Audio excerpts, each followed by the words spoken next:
I'm going to tell you the 6 phases of the rebirthing process that I went through, and you'll be able to tell by the end of this video if this is something that's been happening to you or if it's on its way. I don't know why, but this word rebirth came to me in a way that was letting me know that I was about to enter a whole new phase of my life. Just before I was about to turn 47, I felt a strong sense that I was heading toward a rebirth.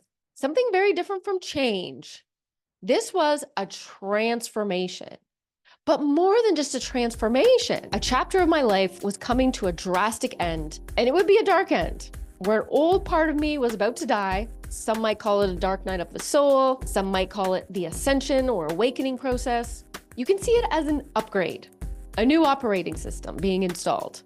And the uploading that's required to get there can be a bit confusing, long, and exhausting.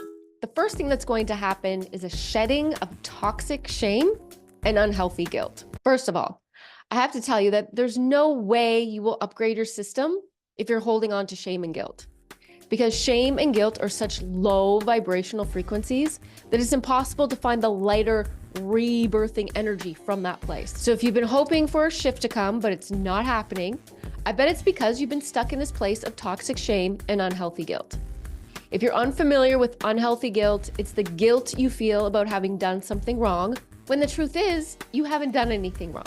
Many times we are guilted or gaslighted into thinking we've done something wrong, which only holds us back from owning our own truth and seeking personal empowerment. Toxic shame is telling us that something is wrong with us, that we are unworthy and unlovable. Shame is one of those things that will build up on your psyche like plaque builds on your teeth. So unless you're tending to the necessary scaling and removal process, the buildup will become harder and harder, making it very difficult to clear away. If you want to experience a rebirth, the first phase is only possible once you've started this removal of shame and guilt. You'd be surprised at how much shame you're carrying and how easily it is to accumulate again. So you have to regularly be making a conscious effort to clean that up. Without you realizing how much is actually there, this may come with a lot of anger. This is what happened to me. So I'm saying from my experience, because I know how unnecessary the shame is and the thoughts that go along with the shame. I'm never going to succeed. I'm doing it all wrong. I don't know what I'm doing, or I shouldn't have been this way or that way. I heard someone say that the word should is just could with shame on top. You might think that all sounds like self-doubt, lack of confidence, regret, and that's exactly the outcome of holding on to toxic shame and unhealthy guilt. And once I realized that, I said, that's enough of that. I'm done with that way of feeling and thinking. Like, shake your head, wake up to the truth here, Freya. So we need to be done feeling any residue that may have been there from years past. The second thing that will happen to you after you've shed the toxic shame and guilt is you will be released a new set of values. These new values are based on the new realizations you've come to acquire after the shame and guilt have been removed. And remember, you have to be mindful of any that will return. It's not likely that you'll get it all. There will be some residue. And if you're not constantly mindful of it, then your new values will slip back into your old ways of thinking again and halt the rebirthing process. These new values are based on supporting you to shamelessly show up for yourself. I always thought I was being authentic, and you might always think you're being the realest you until you give yourself permission to be more real. This is part of the new values you're developing. You value authenticity and realness even more than ever. Like I said, I've always been authentic, but I had this moment of, hey, I want to be more real. And that is the impact of removing shame and guilt. The more and more you remove, the more and more authentic and real you become. The more open you are to being adventurous. You value authenticity in yourself so much that you feel like you'd be living a lie to keep your mask on any longer. Because the rebirth is like birthing a new you. But it's not a new you at all. It's who you've always been. but it's really coming to the surface now. Like, let me out. I need to be expressed. And you're like, okay, let's do this. Your value systems are shifting. And this is also allowing you to shift into the next phase of your existence. Next comes new awareness. It's now at this phase that things are starting to click. You're starting to understand what is happening. Now you're starting to realize that this just isn't about personal growth. This is about coming into seeing things as they really are, seeing yourself as you really are. All of this self-awareness you have has landed you in an awareness of self. And that is a self that is accepting of who you are, accepting of everything that has had to happen to get yourself to where you are now. And the awareness in the present moment that, okay, this is a rebirth of myself. Simply being aware that you are entering into a period of rebirth is also the realization that you have stepped into a new awareness about all things.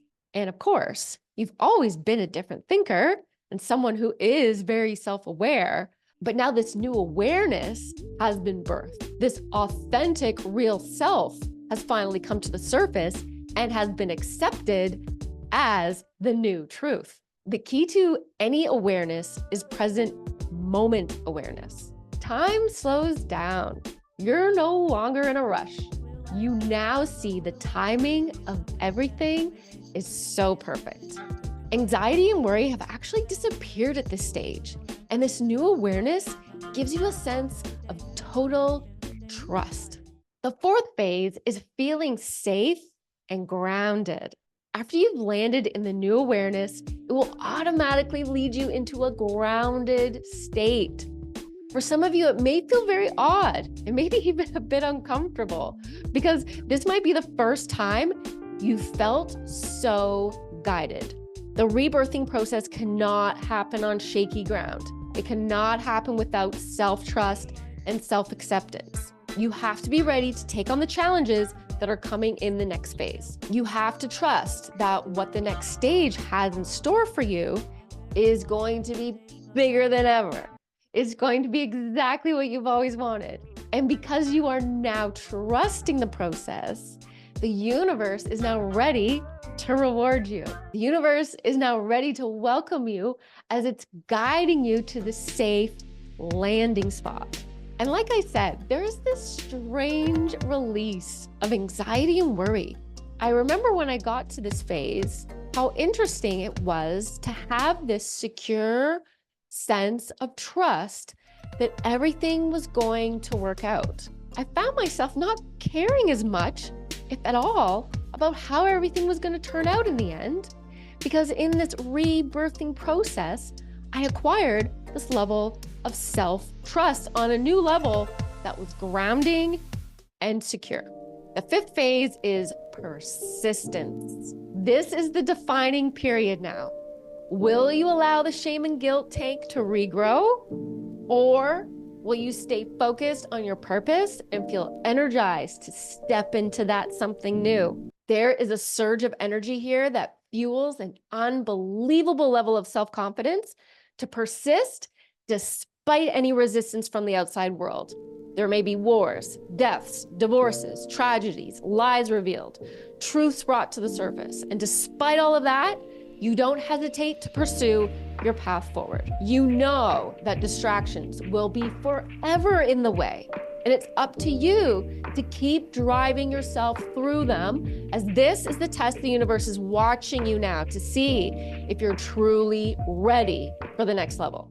And the final stage is momentum. If you stuck it out and persisted, you are now being rewarded. You are accelerating at a very fast, energetic speed.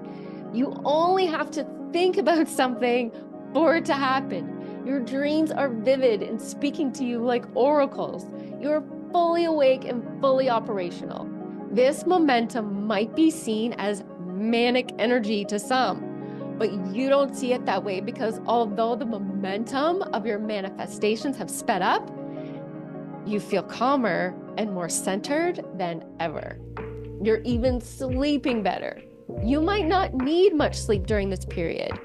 And if you're like me, being someone who thrives on 9 hours of sleep, getting by with 6 or 7 seems to be just fine because your nervous system is settled and rested since releasing so much of that shame and guilt. Your source energy is ignited. Your light is shining. You've cultivated a new energy, a new consciousness. You've done it. You've rebirthed. And you can tell that something new has been born because of the highly creative experiences you brought to life.